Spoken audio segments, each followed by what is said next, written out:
अस्सलाम वालेकुम बच्चों, आज आपके बीच हम लेके आ रहे हैं केमिस्ट्री का एक दिलचस्प टॉपिक मैटर। आइए आज देखते हैं कि मैटर क्या है। आइए आज देखते हैं कि केमिस्ट्री क्या है। केमिस्ट्री के बारे में कहा जाता है कि स्टडी ऑफ मैटर,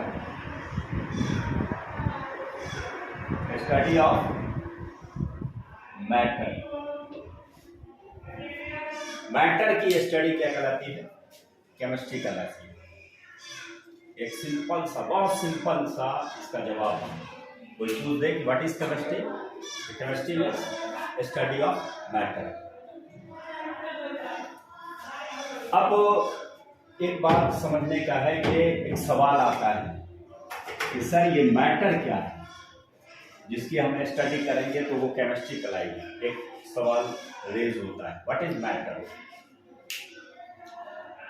तो मैटर के बारे में ये कहा जाता है कि आप बेसिक क्लास में आपने पढ़ा होगा कि ऐसा कोई चीज जिसके पास मास हो, वजन हो और वो स्पेस को ऑक्युपाई करता हो, जगह को छेड़ता हो, तो उसको हम क्या कहेंगे? मैटर कहेंगे। Clear? एनीथिंग्स which has mass and occupy the space। कोई भी चीज जिसके पास मास है, वजन है और जगह लेता हो। जैसे हमारे पास ये पेन है, इसका कुछ वजन होगा, ये कोई जगह छेकेगा, ये रख दिया मैंने यहाँ, इस पे रख दिया, ये जगह ले रहा नहीं, तो ये क्या हो गया? मैटर हो गया, है ना? हम क्या हो गया? मैटर। हमारा कुछ मास होगा, आपका कुछ मास है, आप जगह लिए हुए हैं। आप जैसे ही इस क्लास से हटेंगे, ठीक है, किसी दूसरा जगह जाएंगे, आप उतना स्पेस ऑक्युपाई करेंगे, ठीक है। आप यहां से जैसे ही हटे, आपके जगह पर क्या आ गया? हवा आ गई, हवा जगह ले लिया, ठीक है। ये सारी चीजें क्या है? मैटर है। आप इसको इमेजिन कीजिए, हवा, पानी, है ना, बेल, डेस्क, चरिंदा, परिंदा, पेड़, पौधा, ये सब कुछ ऑल आर मैटर्स। अब सवाल यहां पर ये होता है कि जरा सा गौर करके देखा जाए कि इस आप अपने सराउंडिंग में चारों तरफ कोई एक चीज ऐसा नजर आता है जो स्पेस ऑक्युपाई नहीं किए हुआ है, जिसके पास वजन नहीं है? ऐसा कुछ नजर आता है? ऐसा कुछ नजर नहीं आता। हाँ, एक चीज आप बोल देते हैं, आपने कह दिया क्या भाई कि सर हवा, है ना, वो उसके पास मास नहीं है, स्पेस ऑक्युपाई नहीं किए हुआ है। इसको प्रैक्टिकली आप करके देख सकते हैं, ठीक है। एक बैलून ले लें आप और उसको मुंह से फूंक दीजिए या पंप से फूंक दीजिए, बैलून इतना बड़ा हो गया, है ना, उसका शेप बढ़ गया। इससे पहले पिचका हुआ बैलून था, अब इतना बड़ा एप्पल का शेप ले लिया हुआ। अंदर क्या है? आपने क्या भर दिया? हवा। इसका मतलब उस पूरे शेप में हवा अपना जगह बना लिया, ठीक है। अब है कि इसको वजन, इसके पास मास है कि नहीं, तो इसको भी आप मेजर कर सकते हैं। एक पिचका हुआ बैलून तराजू के एक पलड़ा पर रखे आप, और दूसरे पलड़ा पर पलड़े पर बैलून को खुला के आप रखें, कौन सा पलड़ा झुकेगा? खुला हुआ वाला पलड़ा जो है वो नीचे झुक जाएगा। तो इससे क्या पता चला क्यों ये झुक गया? इसलिए कि इसमें आपने क्या कर दिया? एयर भर दिया। यहां विदाउट एयर है, दोनों में डिफरेंस क्या हुआ? एयर का डिफरेंस है। इसका मतलब एयर के पास कुछ ना कुछ मास है, यही वजह है कि थोड़ा क्या है, नीचे झुका हुआ है। तो मैटर के बारे में हम लोग जानते हैं कि मैटर के बारे में बात आई क्या कि एनी थिंग्स, कोई भी चीज which has mass and occupy क्या स्पेस। गुड। कोई भी चीज जो मास रखता हो, अपने पास वजन रखता हो और स्पेस को ऑक्युपाई करता हो, तो वो मैटर कह रहे हैं। अब हम ये कह रहे हैं कि अपने सराउंडिंग में, सुफियान, अपने आसपास में क्या कोई भी चीज ऐसी लग रही है जो दिख तो रहा है लेकिन उसके पास मास नहीं है और न ही स्पेस ऑक्युपाई किया हो? ऐसा लग रहा है क्या? कुछ नहीं। इसका मतलब यह है कि आप अपने सराउंडिंग में जो कुछ भी देख रहे हैं, क्या देख रहे हैं? आलिया, आदमी को देख रहे हैं, उसके पास मास है, जगह लिए हुआ है। क्या देख रहे हैं? पेड़ पौधा को देख रहे हैं, मास है, जगह लिए हुआ है। क्या देख रहे हैं? पानी देख रहे हैं, मास है, जगह लिए हुआ है। क्या देख रहे हैं? हवा चल रही है, हवा अभी बताया, मास है, स्पेस ऑक्युपाई किए हुआ है। क्या देख रहे हैं? बेंच, डेस्क, है ना, गाय, भैंस, कुत्ता, बिल्ली, ये सारी चीजें देख रहे हैं, मास है, स्पेस ऑक्युपाई किए हुआ है। मतलब क्या? हमारी आंखें अपने इस सराउंडिंग में, बल्कि दूर तक भी जो कुछ भी देख रही है, सारे के पास क्या है? मास है और स्पेस ऑक्युपाई किए हुआ है। इसका मतलब यह हुआ कि हमारी आंखें इस पूरी कायनात में, पूरे यूनिवर्स में जो कुछ भी देख रही है, दिखाई दे रहा है, वो ऑल आर मैटर्स। इसलिए कहा जाता है कि whatever we see in nature, what ever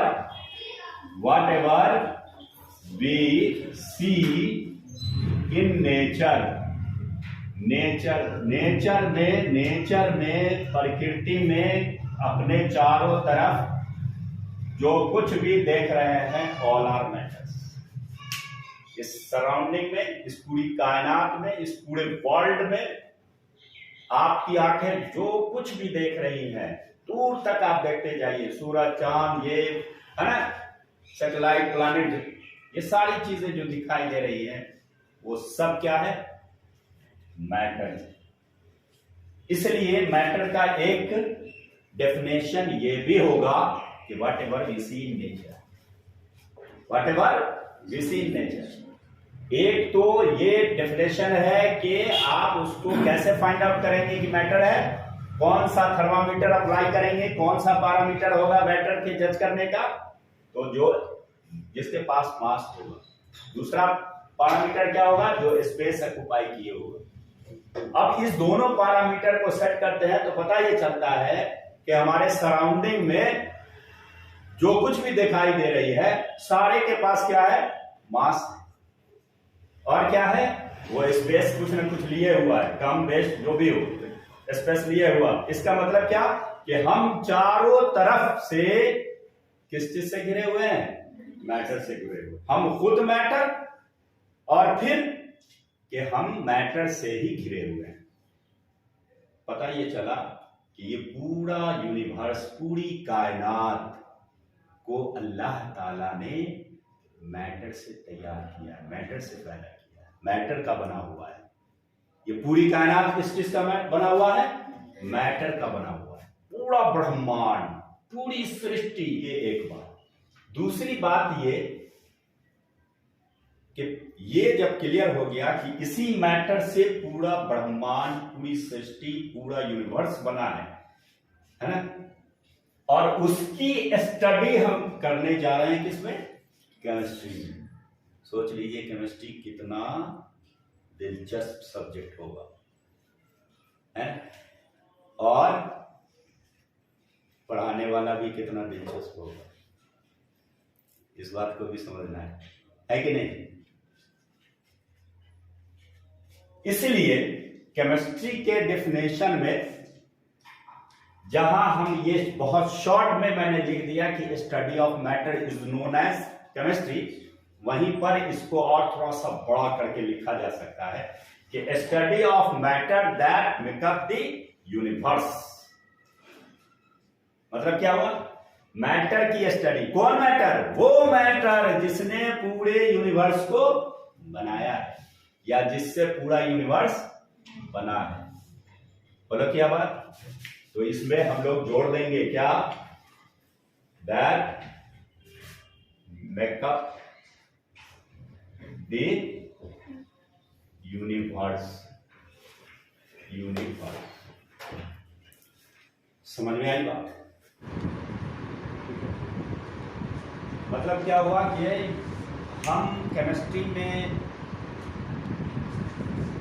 ऐसी चीजों के बारे में पढ़ते हैं जिससे पूरा यूनिवर्स क्या हुआ है ना। याद रखिएगा, the entire universe is made up of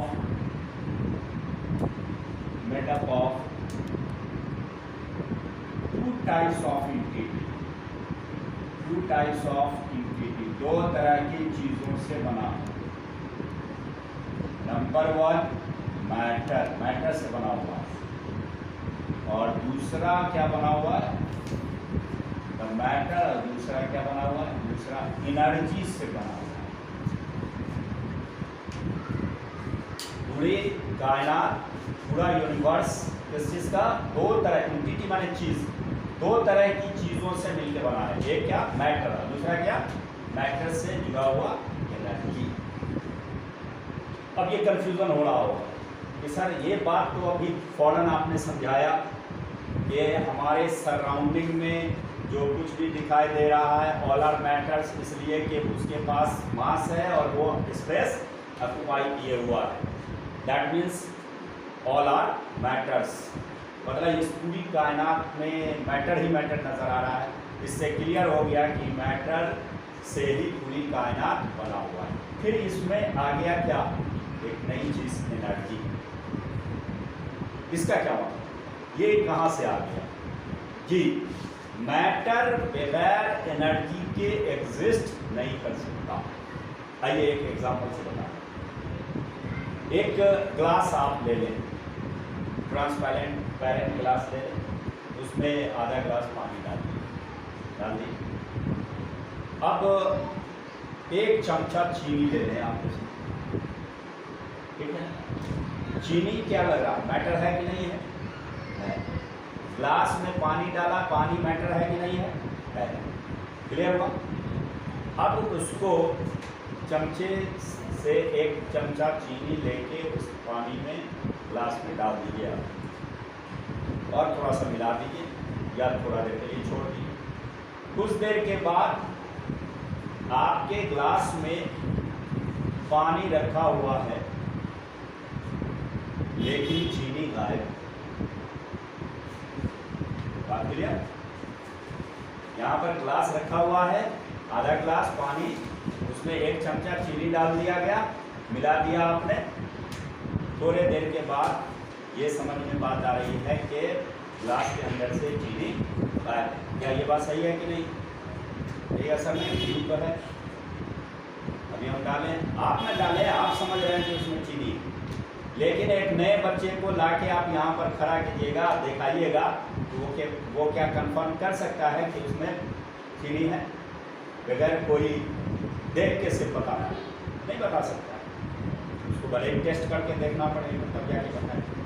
हम ये कह रहे हैं कि पानी में जैसे ही चीनी डाला गया, आफ्टर सम टाइम्स चीनी दिखाई नहीं दे रहा। अब सवाल है कि चीनी गया कहाँ? तो आप कहेंगे कि सर चीनी पानी में क्या हो गया? घुल गया। अब सवाल है कि घुल गया, तो घुलने का क्या मतलब होगा? घुलने का क्या मतलब होगा? अच्छा, एक दूसरा ग्लास आप ले लें, उसी तरह से आधा ग्लास पानी डाल दें और उसमें जो है छोटा छोटा कंकर पत्थर डाल दें। आफ्टर सम टाइम्स कंकर पत्थर उस पानी में दिखाई देगा या नहीं देगा? दिखाई देगा, वहां दिखाई दे रहा है, यहाँ नहीं दिखाई दे रहा। तो आप कह रहे हैं यहाँ घुल गया, वो नहीं घुला। फिर घुलने का मतलब क्या हुआ? मतलब ये हुआ कि जैसे ही पानी में चीनी डाला गया तो चीनी का जो पार्टिकल्स था बड़ा बड़ा, वो पहले दिखाई दे रहा था, लेकिन पानी में डालने के बाद वो चीनी इतना छोटे छोटे टुकड़े में टूट गया कि उसको हमारी आंखें नहीं देख पा रही है। मतलब क्या हुआ? किसी चीज का देखना या ना देखना दो बात पर डिपेंड करता है। एक तो ये जिसको देख रहे हैं उसका साइज कितना बड़ा, ठीक है। दूसरा ये कि आप किस चीज से देख रहे हैं, आंख का पोजीशन क्या है ना, इस बात पर डिपेंड करता है। बात क्लियर हुआ? साइज छोटा होगा, दिखना मुश्किल होगा। चीनी पहले इसलिए दिखाई दे रहा था कि प्रॉपर साइज उसका था और आपकी आंखें देख ले रही थी, लेकिन जैसे ही पानी में डाल दिया गया तो चीनी बहुत सारे छोटे छोटे माइन्यूट पार्टिकल्स में क्या हो गया? टूट गया। माइन्यूट मतलब माइन्यूट माने सूक्ष्म, जिसको नंगी आंखों से नहीं देख सकते। बोलो क्या बात? बस जो चीनी का पार्टिकल्स क्या हो गया? माइन्यूट पार्टिकल्स में टूट गया, ठीक है। इसी वजह से वो दिखाई नहीं दे रहा, और वो कंकर पत्थर नहीं टूटा है इसलिए वो दिखाई दे रहा, वो प्रॉपर साइज मेंटेन किया हुआ है। अभी आप हमको देख रहे हैं कि नहीं देख रहे हैं? देख रहे हैं, ये देख पा रहे हैं, ये पेन देख पा रहे हैं ना? हाँ, अब हवाई जहाज से उड़िए, आप एक खास डिस्टेंस पर चले जाइएगा तो ये आपको नहीं दिखाई देगा। हम जो है कैसे दिखाई देंगे? छोटा छोटा कुछ लगेगा दिखाई देने के लिए। हवाई जहाज पर जो चढ़े होंगे उस पर अंदाजा होगा। पेड़ पौधा कैसा लगता है? छोटा छोटा लगता है, कुछ है वहाँ। बात समझ में आई? तो यहाँ जो है हम ये बताना चाह रहे हैं आपको कि ये जो चीनी शुगर जो मैटर था, पानी में डालने के बाद छोटे छोटे पार्टिकल्स में टूट गया। इतना छोटा पार्टिकल्स में टूट गया कि हम उसको नहीं देख पा रहे। इसका मतलब ये हुआ कि चीनी उस बहुत सारे छोटे पार्टिकल्स से बना हुआ था, और जब आप देख रहे थे चीनी को पहले, वो सारा पार्टिकल्स आपस में जुड़ा हुआ था। क्या हुआ था? जुड़ा हुआ था, आपस में कनेक्टेड था, बहुत मजबूती के साथ कनेक्टेड था। जैसे ही पानी मिला फिर बेचारा वो टूट गया, स्मॉलेस्ट पार्टिकल्स। क्लियर? अब बताइए, ये जो कोई दो पार्टिकल्स आपस में या दो से ज्यादा चीजें आपस में जब जुड़ती हैं तो उसके बीच में क्या होता है? एक फोर्स लगता है। क्या लगता है? एक ताकत लगती है। समझ में आ रही बात? अब फोर्स जहां भी लग रहा है तो ये माना जाता है कि उसके पास एनर्जी है। विदाउट एनर्जी फोर्स का कंसेप्ट नहीं है। यही चीज हुआ कि जैसे ही पानी में चीनी को डाला गया तो वो जो एनर्जी थी उसके पास, वो एनर्जी स्प्लिट किया, टूट गया, और दोनों सब एक दूसरे से अलग अलग हो गए।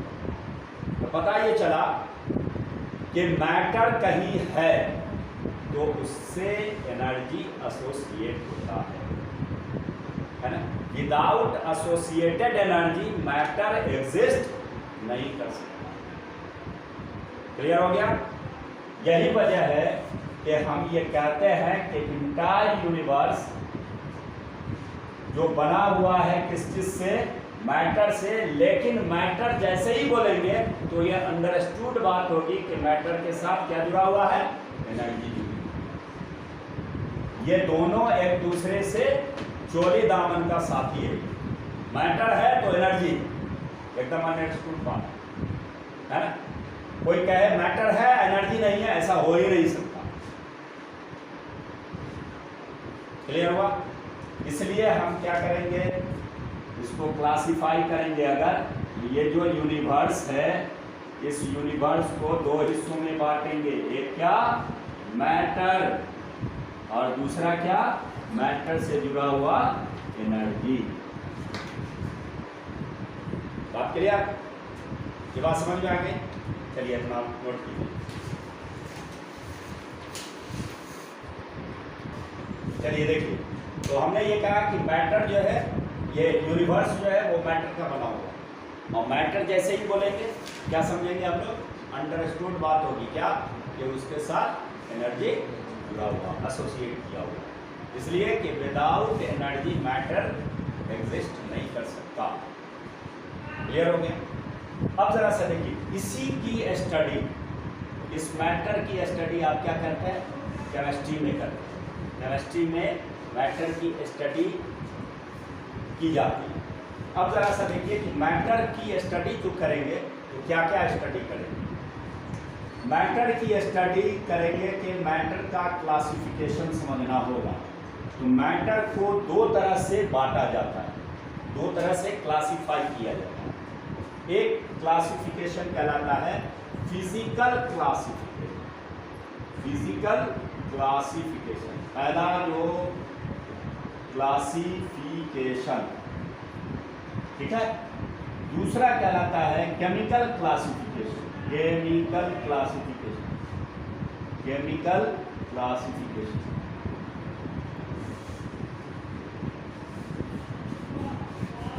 मैटर को कितने तरह से क्लासिफाई करेंगे? दो तरह से। कैसे? एक फिजिकल पॉइंट ऑफ व्यू से और दूसरा केमिकल पॉइंट ऑफ व्यू से। फिजिकल का मतलब, फिजिकल पॉइंट ऑफ व्यू का मतलब क्या? फिजिक्स से बना हुआ, फिजिक्स से फिजिकल। जैसे आप सुनते होंगे बाप रे बाप सलमान खान का फिजिक है गजब का। मतलब क्या? उसका आउटलुक, उसकी बनावट कैसा है ना, कितना स्ट्रॉन्ग है ना, कि उसका कलर कैसा है, दिखने में कैसा लगता है, एक हाइट मारेंगे तो घुबड़ा के टूटेगा कि नहीं टूटेगा, यही सब फिजिकल रहता है। फिजिकल का मतलब फिजिकल कैरेक्टर जैसे ही बात आएगी, मतलब ये कि वो उसका स्टेट क्या, स्टेट सॉलिड है, लिक्विड है, लिक्विफाइड है, गैसियस स्टेट है, क्या है, ये फिजिकल क्लास स्टडी होगा। उसी तरह से कलर कैसा होगा, पानी में घुलेगा कि नहीं घुलेगा, उसका मास क्या होगा, डेंसिटी क्या होगा, ये सारी चीज़ें जो है फिजिकल पॉइंट ऑफ व्यू से स्टडी करा। और केमिकल पॉइंट ऑफ व्यू से केमिकली कि वो किससे कैसे क्या रिएक्ट करेगा, उसका नेचर क्या होगा, ये सारी चीज़ें केमिकल क्लासिफिकेशन। पर यार इसको डिटेल्स आगे की क्लास में आपको क्लियर किया जाएगा।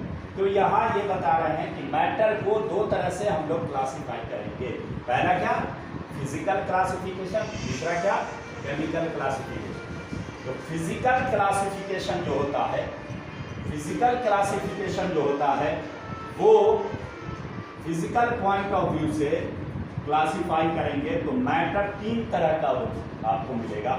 एक मैटर जो सॉलिड कहलाता है, दूसरा मैटर जो लिक्विड कहलाता है, और तीसरा मैटर जो गैस कहलाता है। यानी फिजिकल पॉइंट ऑफ व्यू से मैटर तीन तरह के आपको अपने सराउंडिंग में नजर आएंगे। जैसे हम मैटर हैं कि नहीं हैं? कैसे नजर आ रहे हैं बताइए? सॉलिड नजर आ रहे हैं तो पानी मैटर है, लेकिन इस ग्लास से जैसे ही इसको प्लेट में डाल दिया जाएगा तो कैसा शेप ले लेगा? प्लेट का शेप ले लेगा। इसका मतलब क्या हुआ कि ये सॉलिड नहीं है। सॉलिड का एक जनरल कंसेप्ट जो आप लोग जान रहे हैं, वैसे हम बाद में बात करेंगे अभी सॉलिड लिक्विड गैस में क्या डिफरेंस है। बहुत मज़ेदार, इसमें आपको बताएंगे कैसे नीट और IIT वगैरह का क्वेश्चन पूछा हुआ है ना, उस पर हम लोग डिस्कशन करेंगे। बस यार यहाँ सिर्फ ये बता रहे हैं कि फिजिकल क्लासिफिकेशन अगर करने जा रहे हैं मैटर का, तो मैटर कितने तरह का? तीन तरह का, सॉलिड, लिक्विड और गैस। अगर केमिकल क्लासिफिकेशन करने जा रहे हैं किसका? मैटर का, तो अगेन मैटर तीन तरह का। अगेन मैटर कितने तरह का? तीन तरह का। एक कहलाएगा एलिमेंट, दूसरा कहलाएगा कंपाउंड, ठीक है, और तीसरा कहलाएगा मिक्स, ठीक है। मैटर कितने तरह का? तीन तरह का। किस एंगल से? फिजिकल क्लासिफिकेशन के एंगल से। कौन कौन? Solid, liquid, gas. और केमिकल क्लासिफिकेशन अगर मैटर का करेंगे तो कितने तरह का? 3 तरह का। कितने तरह का? 3 तरह का। कौन कौन? एलिमेंट, कंपाउंड और मिक्सचर। कोई दिक्कत? अगेन फिर से देखिए आप, ये जो आप देख रहे हैं ये एलिमेंट क्या है? ये मैटर है। किस तरह से क्लासिफाई किया गया? तो केमिकल क्लासिफिकेशन के अकॉर्डिंग, ठीक है। ये जो एलिमेंट है, ये एलिमेंट अगेन 3 तरह का। एलिमेंट कितने तरह का? 3 तरह का। बात से क्लियर? कौन कौन? मेटल, दूसरा नॉन मेटल, ठीक है, और तीसरा मेटल लोआइड। मेटल लोआइड, ठीक है।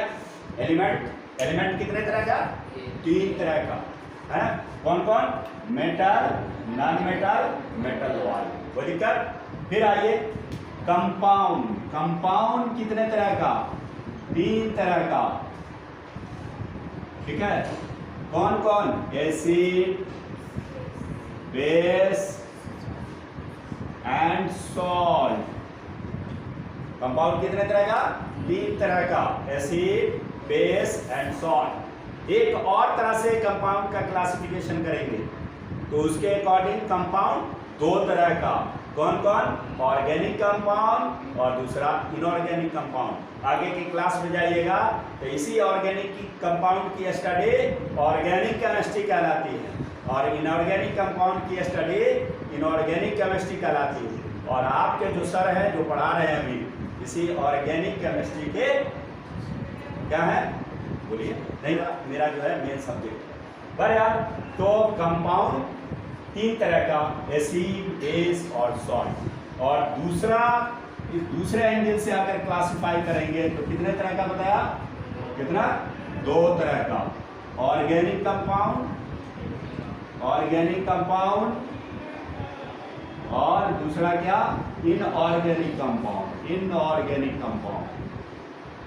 इनऑर्गेनिक कंपाउंड, ठीक है। बात क्लियर? अब आइए मिक्सचर 2 तरह का होता है। एक क्या कहलाता है? होमोजीनियस मिक्सचर, ठीक है। और दूसरा क्या कहलाता है? Heterogeneous mixture.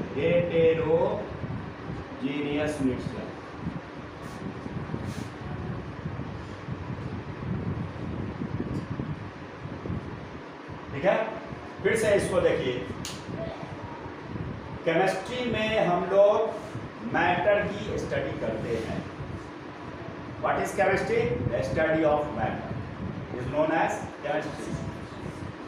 मैटर की स्टडी, वो मैटर जिससे पूरी कायनात बनी। तो और इसको एक्सपेंड करके इसको डिफाइन करेंगे तो क्या करेंगे? केमिस्ट्री का मतलब क्या हुआ? Study of matter that make up the universe. Clear? फिर क्या बताया मैंने, है ना? फिर क्या? तो केमिस्ट्री में क्या बताया? Study of matter is called chemistry. उसको और एक्सपैंड करके मैंने क्या कहा कि ये मैटर जिससे पूरी कायनात, पूरा यूनिवर्स बना। इसलिए केमिस्ट्री के डेफिनेशन में और इसको हुस्न पैदा करने के लिए, इसको और बेहतर बनाने के लिए हम लोग क्या कह सकते हैं, क्या लिख सकते हैं, क्या बता सकते हैं कि study of matter that make up the universe. Clear? फिर उसके बाद क्या बताया कि ये जो यूनिवर्स है, entire universe made up of 2 types of entity. पूरी कायनात, पूरा सृष्टि 2 तरह की चीजों से मिलकर बना है। एक मैटर और दूसरा क्या? उससे जुड़ा हुआ एनर्जी। Very good. इसलिए मैंने क्या कहा, यूनिवर्स का क्लासिफिकेशन अब कर रहे हैं। यूनिवर्स मैटर और एनर्जी से बना हुआ है। मैटर को 2 तरह से क्लासिफाई करेंगे, एक फिजिकल क्लासिफिकेशन और दूसरा केमिकल क्लासिफिकेशन। मैटर का फिजिकल पॉइंट ऑफ व्यू से क्लासिफिकेशन करेंगे तो मैटर 3 तरह का। कौन कौन? Solid, liquid and gas. Matter का केमिकल क्लासिफिकेशन करेंगे तो मैटर अगेन कितने तरह का, 3 तरह का। कौन कौन? Element, compound and mixture. Clear? Element को अगेन फिर क्लासिफाई करेंगे तो देखा ये गया कि एलिमेंट 3 तरह का नेचर में पाया जाता है। आगे देखिएगा, इसमें बहुत दिलचस्प चीज है। कौन कौन? एक मेटल होता है, दूसरा नॉन मेटल होता है, तीसरा मेटलॉइड होता है। उसी तरह से कंपाउंड को फिर क्लासिफाई किया गया, उस पर स्टडी की गई तो कंपाउंड 3 तरह का नेचर में पाया गया। कौन कौन? Acid, base and salt. एक और तरह से स्टडी कंपाउंड की गई तो देखा यह गया कि नेचर में कंपाउंड 2 तरह का पाया जाता है। एक को कहा गया ऑर्गेनिक कंपाउंड और दूसरे को कहा गया इनऑर्गेनिक कंपाउंड। इसी ऑर्गेनिक कंपाउंड की स्टडी ऑर्गेनिक केमिस्ट्री कहलाती है और इनऑर्गेनिक कंपाउंड की स्टडी इनऑर्गेनिक केमिस्ट्री कहलाती है। आप 11th में जाइएगा तो वहाँ केमिस्ट्री में 3 ब्रांच मिलेंगे, एक फिजिकल केमिस्ट्री, एक ऑर्गेनिक केमिस्ट्री, तीसरा इनऑर्गेनिक केमिस्ट्री। और बहुत दिलचस्प बात बता देते हैं कि ये जो ऑर्गेनिक केमिस्ट्री है, जो मेरा अपना सब्जेक्ट है, इससे नीट और आईआईटी में धमाकेदार क्वेश्चन सब पूछा जाता है ना। जिसका कहा जाता है कि ऑर्गेनिक और फिजिकल बहुत अच्छा है तो फिर उसके लिए तो चांदी ही चांदी, सोना ही सोना है। बड़े यार, क्लियर हुआ? फिर अगेन उसी तरह से मिक्सचर को क्लासिफाई किया गया तो मिक्सचर 2 तरह का होता है, होमोजीनियस मिक्सचर और हेट्रोजीनियस मिक्सचर। प्यारे बच्चों, ये जान लेना है कि केमिस्ट्री में इतना ही चीज़ पढ़ना है, चाहे आप क्लास 7 में पढ़ रहे हैं तो, 8 में पढ़ रहे हैं तो, 9th में पढ़ रहे हैं तो, 11th में पढ़ रहे हैं तो, 12th में पढ़ रहे हैं तो, ग्रेजुएशन में पढ़ रहे हैं तो, डॉक्टरेट कर रहे हैं तो, केमिस्ट्री अगर आपका सब्जेक्ट है तो इसी के इर्द गिर्द आपको घूमना है। ये इतना इसमें डेप्थ है, इतनी गहराई है, इतना समुद्र लाइक है कि इसमें आप गोता लगाइए, डुबकी मारिए, हाथ लगाइए, मुंह लगाइए, पैर लगाइए, इसको समेटते जाइए और जितना आप अर्जित करना चाहते हैं केमिस्ट्री का ज्ञान करते रहिए, फिर भी आपको था नहीं मिलेगा। बात क्लियर? ये बहुत बड़ा सब्जेक्ट है, बहुत डेप्थ है इसमें, सारी चीज़ लोगों को मालूम भी नहीं है, लेकिन लोग पता लगा रहे हैं, डुबकी मार रहे हैं और तरह तरह के सीप मोती सब जो है समेटते जा रहे हैं, जो आज हमारे बीच ये सारी चीज़ें हैं। ठीक है, तो बहुत दिलचस्प सब्जेक्ट है, इसमें आप इंटरेस्ट लीजिएगा, देखिएगा, बड़ा मज़ा आएगा। राजा